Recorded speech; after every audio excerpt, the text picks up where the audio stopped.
Hi everyone, Steph from Stellium Astrology.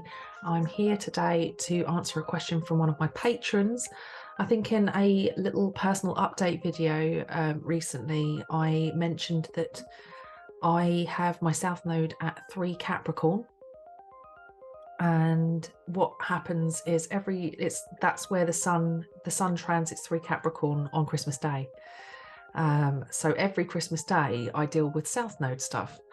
And so one of my patrons was like, I'd really love it if you could go into a bit more detail about that.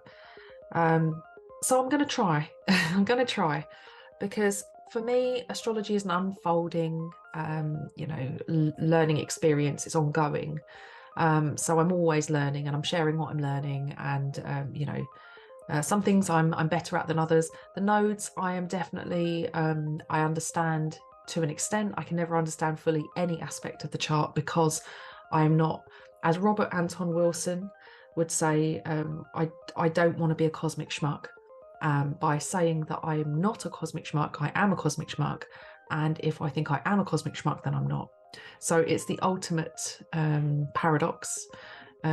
You can never know it all. I know that there are people out there that call themselves masters, and some people that other people call masters when it comes to astrology, but even they will tell you that they are constantly learning. You know, some of the greats that I've spoken to, they understand that it's an ongoing process. The people that say they know it all, they might be leaning on their South Node a little bit, maybe. Anyway, so this is a book called Astrology for the Soul by Jan Spiller. And if you follow Britney Spears on Instagram, Brittany actually recommended this book a little while ago to people, which I thought was really cute. I love that Brittany studies astrology, and she actually went into the astrology shop in London. The guy that runs it is called Barry, and I was talking to him at a party that I went to once, and he was telling me all about when Brittany went in. He gets a lot of famous people going in there, but she's really into it. She recommends that book. She really enjoyed reading it, and that is a book all about the nodes, basically. And the nodes, I mean, the fact that it's called Astrology for the Soul, that book kind of gives us a bit of insight into the sense of quite what the nodes represent to us. The nodes, I've explained previously, are the point in space where the celestial equator, which is the Earth's equator, which is expanded out into space, so an invisible line that the sun traces around the Earth. The celestial equator is literally the line where the sun is positioned and the Earth is orbiting. So it looks like the sun's moving around the Earth on this line. And the lunar orbital path is literally the other line that crosses the celestial equator.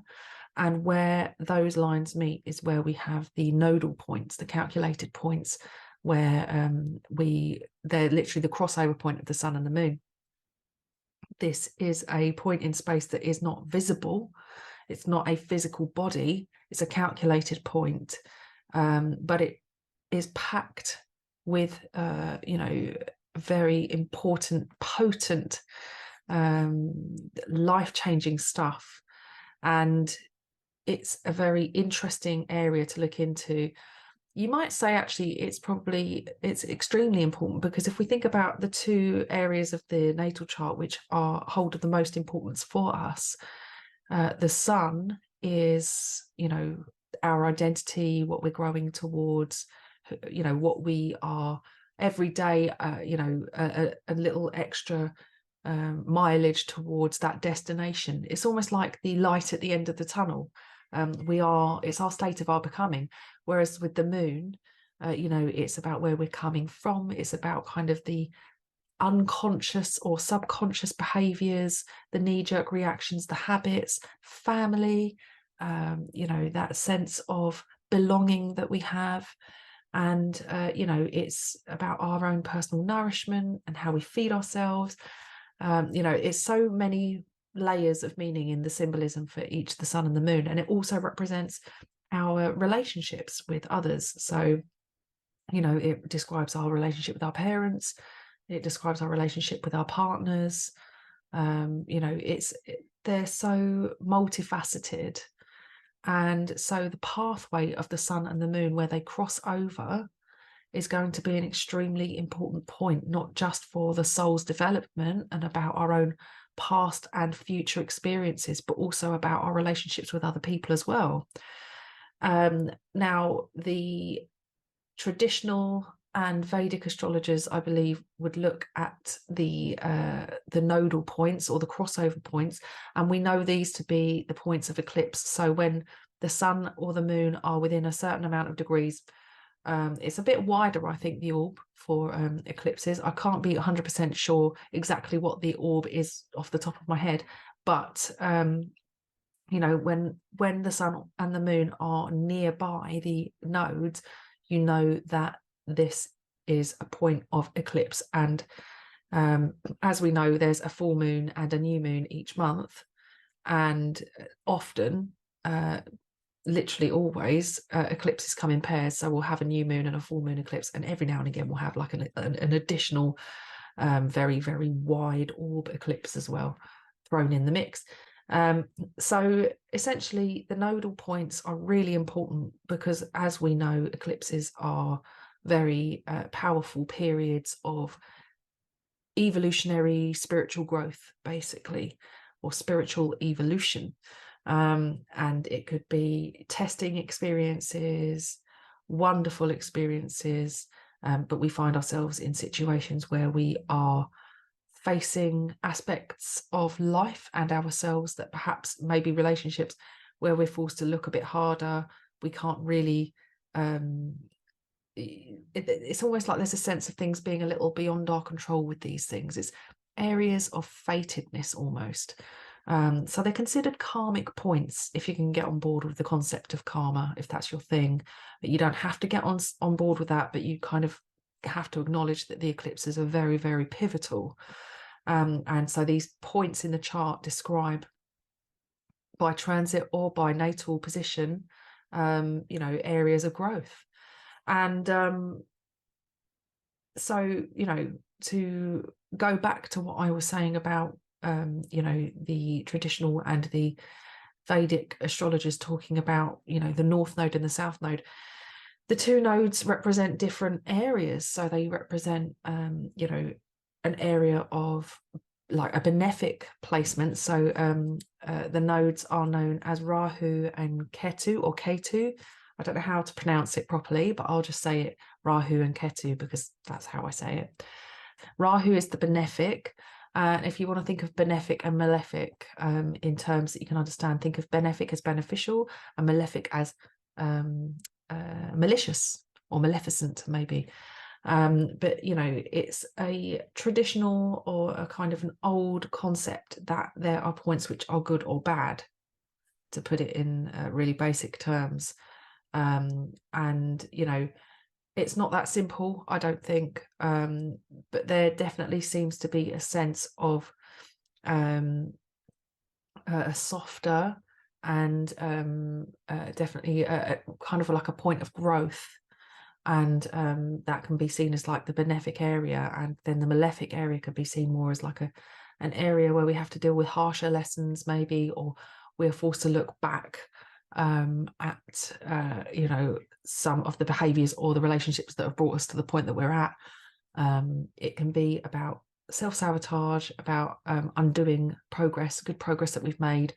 So malefic and benefic places are almost tie in with the kind of concept of Jupiter and Saturn, you know, Jupiter being the yes planet, and the, you know, the kind of like, we look at Jupiter as lucky, and he's the greater benefic, and then Saturn is the greater malefic, which is, you know, he's the hard no, he's the tough lessons, he's the tough teacher. It doesn't mean that we can't get good experiences or good life skills from these areas. In fact, the more challenging positions we find ourselves in, the more we grow and learn about who we are.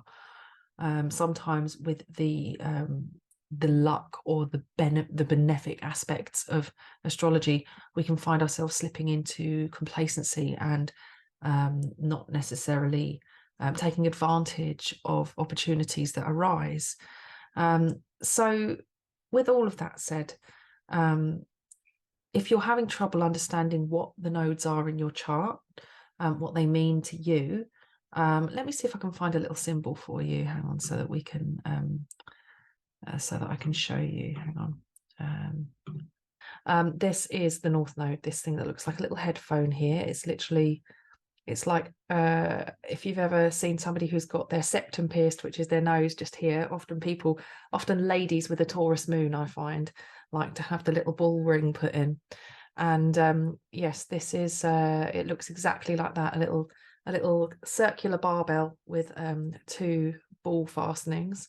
And literally the South Node is the complete opposite of that. So some people say that it's like headphones. So like, you know, the North Node looks like little headphones, and the South Node is, some people say it looks like a willy and balls. I don't think it looks like a willy and balls.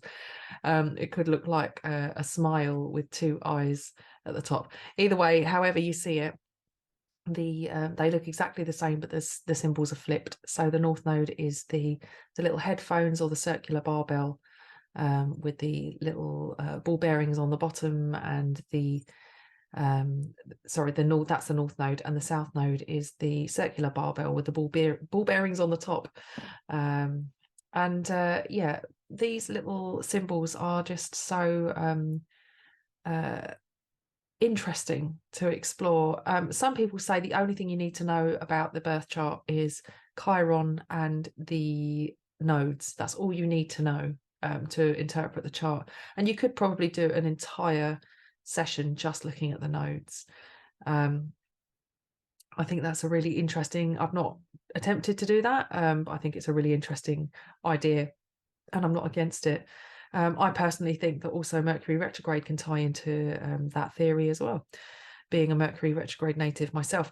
So Cafe Astrology have a really good little article on the nodes. I haven't read it in its entirety, but it says the theory behind the nodes of the moon, the North Node and South Node, suggests that we all come into this world with some underdeveloped and overdeveloped aspects of our character. The nodes of the moon point us to these specific qualities. The South Node suggests our overdeveloped character traits that are easy for us to fall back on, but may undermine our lives if we hold on to these traits for security, while the North Node suggests the qualities that we need to develop in order to find inner balance.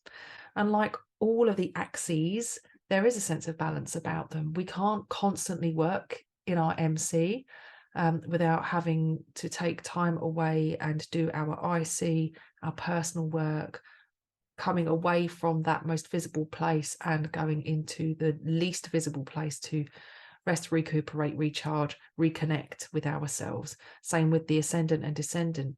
You know, there are obviously people who have like an emphasis on the ascendant, and so they will be very much self-orientated and maybe less likely to be developed in relationship areas, and vice versa. But the idea is that the descendant is very much an aspect of our personality. It's just that we can't express it through ourselves consciously. So we need to be in a relationship or with other people who embody those qualities and trigger those aspects of our own personality so that we recognize them and work with them. And it's the same with the nodes. They are an axis. They don't work alone. If you're having a transit to one side, then you're actually having a transit to the other side as well by opposition. So in a nutshell, let's put my chart, let's do it my way.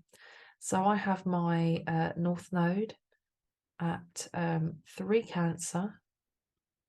Whenever the sun transits my node, so here we are, that's the sun. I wonder if I can make that yellow. Oh, there we go. I don't know why I'm being so extra. I'll give him a bit of a shadow. So the sun is at that point on Christmas Day, and every year on Christmas Day I'm with my family. So I used to always go to my mum's side of the family on Christmas Day and my dad's side of the family on Boxing Day, and both of my mum's family and my dad's family are big. My mum is one of 5 sisters and they've all got children, at least 2. And on my dad's side of the family, it's another big family as well. All of my aunties and uncles on my dad's side have children, 2 each or more, and my dad is one of 8 siblings. So Christmas is massive. It's huge for me. And as you may have remembered, when I've talked about it before, my sun is the ruler of my IC. So my sun sits around here, just about here actually. And yeah, the sun rules my IC because I have an Aquarius midheaven. So I have a the IC being in Leo, drama, basically, lots of drama. My alarm went off there. Not just drama, but actually what I thought about recently was that I've got people that do very creative jobs, but they all seem to be working in the film industry. And not all of them, but on my dad's side, there's a lot of people working in film and stuff. My dad used to be a film lab technician, and one of my uncles is the executive director or executive producer of the film Vita in Virginia. I've got people working in the film industry, and I never even made that connection until literally this week. I was like, oh yeah, that's what the Leo could be as well. But there's just a lot of drama and a lot of you kind of get drowned out by a lot of personalities when you come from such a big family. And having a midheaven and Aquarius, I'm born to do something a bit different, aren't I? I'm definitely born to do things in a different way. So I think my midheaven is about here. And I don't know why I'm putting myself on the outside there. Yeah, so my south node in Capricorn, when I had the sun transit, when I had Pluto transit my south node, I found myself in a relationship. I had been in a couple of relationships. Pluto, my descendant, brought me a very bad boy, and it was not it was quite an abusive relationship, and it was horrible actually. And that broke up, and I ended up with somebody else who was a very nice person, but we weren't really meant to be. It didn't really work out. But he was a bit of an alternative type, and he was quite very, very I now look back and think he was quite a Scorpio type. So Pluto essency, had a bit of an essence of Pluto about him, and he ended up being unfaithful. And then we broke up, and my next relationship was with somebody who was grieving, and they were in a relationship. Their mum had passed away a few years before we were together, but he was still in grief about that. And while we were together, his dad was terminally ill, and it was kind of like a waiting game. And when Pluto crossed over my south node, it's a slow process and it happens a few times, but during that period his father passed away, and I found myself supporting him through his grief. And my moon is down here in Scorpio. That's where my moon is. And I also have a Saturn-Pluto conjunction. So here's Pluto. I think Pluto sits just about... Where does Pluto sit? So Pluto sits here, I think. Yeah. And Saturn sits here. Where's Saturn? Saturn's here. There we go. So yeah, I'm, an 8th house sun, Scorpio moon, and Saturn-Pluto conjunction, bringing my Capricorn sun, Saturn ruled, and my Scorpio moon, Pluto ruled, together.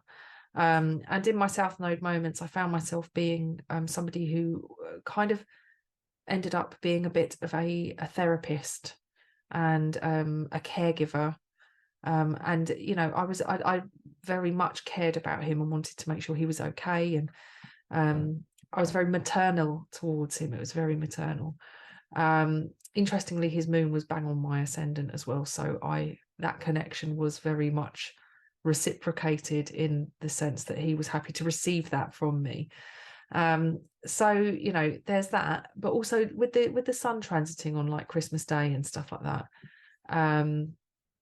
there's a real sense of finding yourself with people that I'm related to all these people, and though it's not they're just very different people to me, and they're all very it's almost like I'm being shown what I'm expected to fit into. because Capricorn is a sign of expectation and, you know, having to do, you know, almost a sign of a sense of obligation.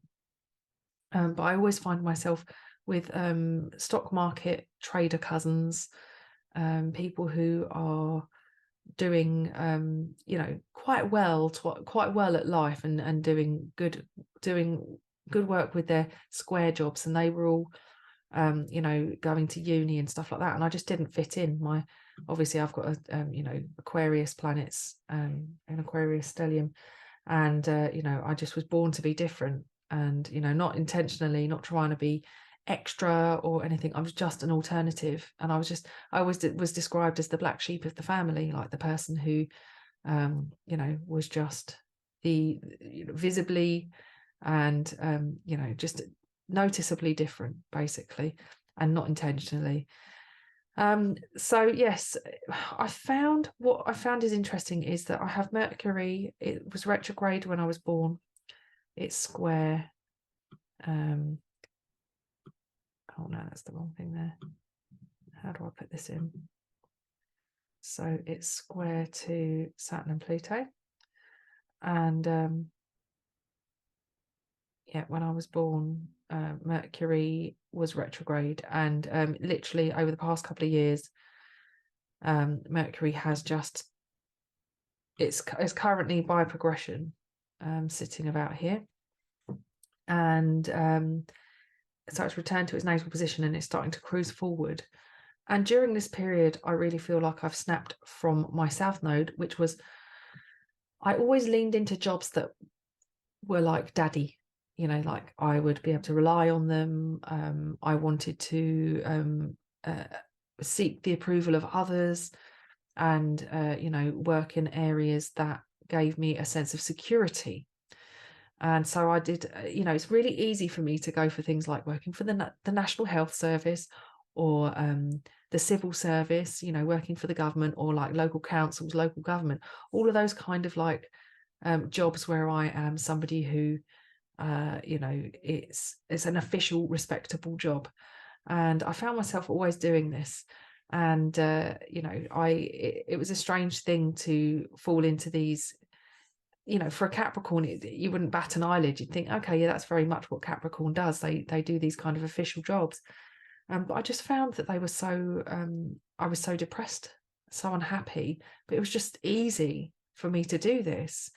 And, you know, then I found myself in a situation where leaving my civil service job and leaning more on my creative abilities, and just working as a barber for a short while I was doing astrology school. And you know, in the early days of all of that exciting stuff, that exciting change of direction, I really feel as though I started to learn about being an independently employed, because I was working as a freelance hairdresser and barber, and you know, traveling all over the place and going and taking care of other people's needs, which you expect to see, you know, needs being taken care of in the sign of Cancer. But also we must look at the house position for the nodes as well, not just the sign, because the sign is important. It gives it a sort of like it flavors it, it colors it, but actually the house is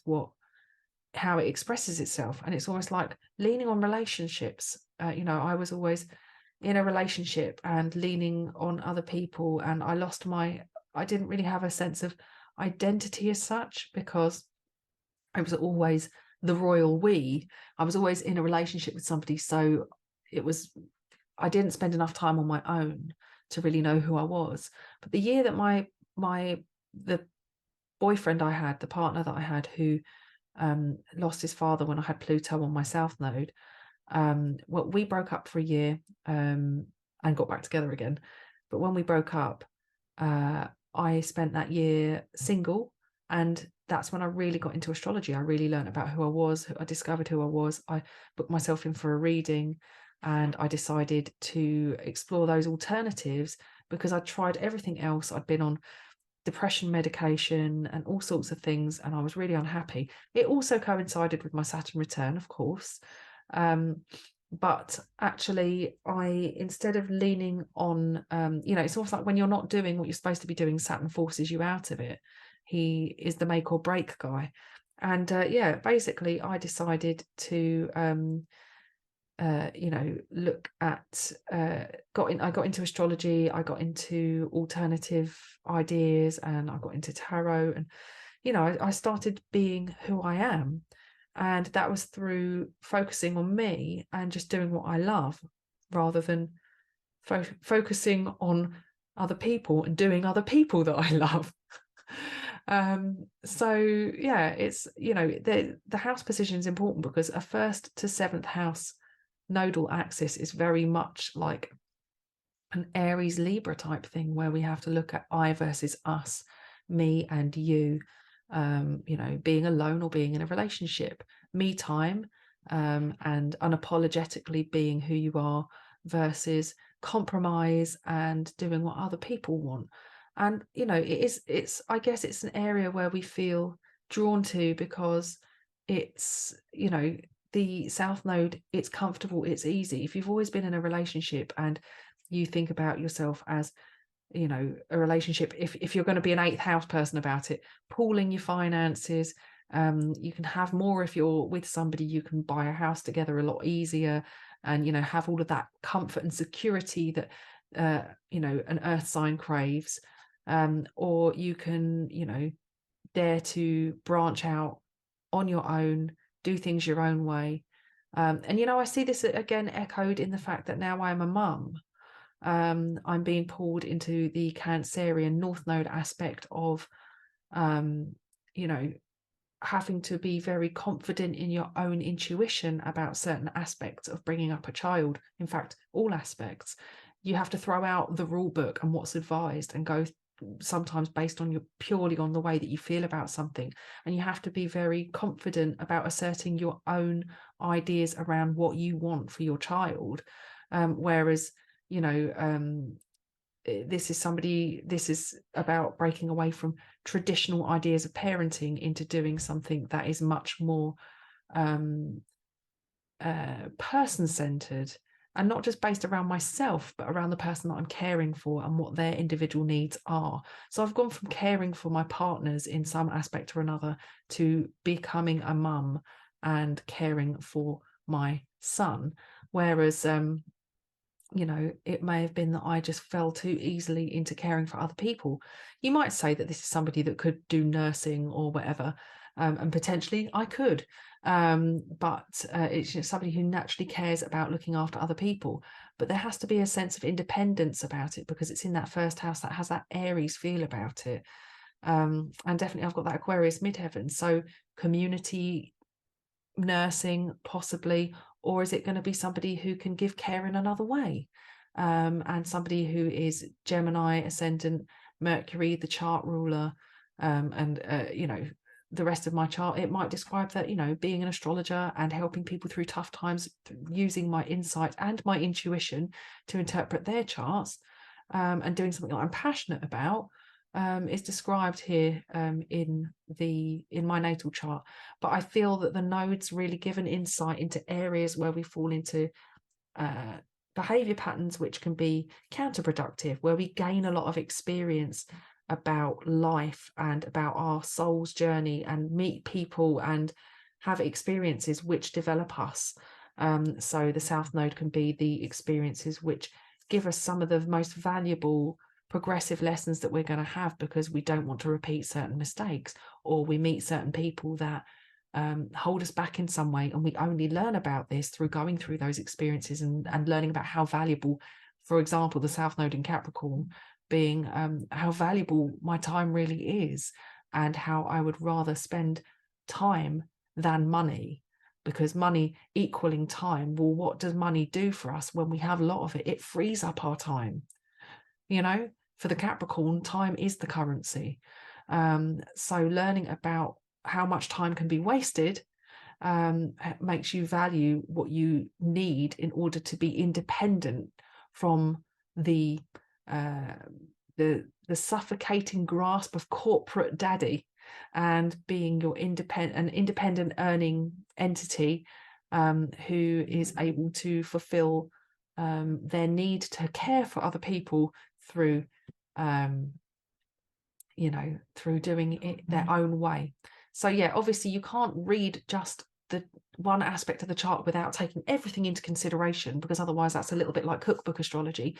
But you know, it's really helpful if you want to just focus in on one area. And I find, as a Gemini ascendant, and I know everybody's different, but I find talking it out really helps. So even if you're not talking to someone, if you've got like a voice recorder on your phone and you want to look at one area of your chart and think about the experiences that you've had, because sometimes you don't have to understand the symbolism and go deep into the placement. You just need to look at the area and think about, well, how has this been an area of like a comfort zone for me? What is it that I do that I fall into these kind of behaviors which prevent me from, you know, being at my fullest potential in this life? And think about that and how that might develop. And you may have revelations without having to know the in-depth sort of the intricacies of the actual placement that you're looking at. Now, the South Node on Christmas Day, for me, I do find myself often overwhelmed, and you know, it's very intense usually when we all get together, because the houses aren't that big and there's loads of us crammed in, but it's always lovely to see family, but I'm always reminded how different I am. And you know, it's everybody's doing their own thing. We're all growing up and growing apart because we're all having families and doing our lives differently. But as children, you know, you feel much more like the odd one out when you are so different. You know, I was just a different kid, you know. I was just a bit of a weirdo. But anyway, that's me, and I hope you enjoyed it. Julie, I hope you enjoy the exploration. Thank you for asking the question. If you guys would like to be entered into a draw to win an astrology, a personalized astrology chart, portrait of your chart, which is really beautifully put together with Austrian crystals, and you know, it's a real work of art, then please subscribe to the YouTube channel, and you know, hit like if you've enjoyed the video.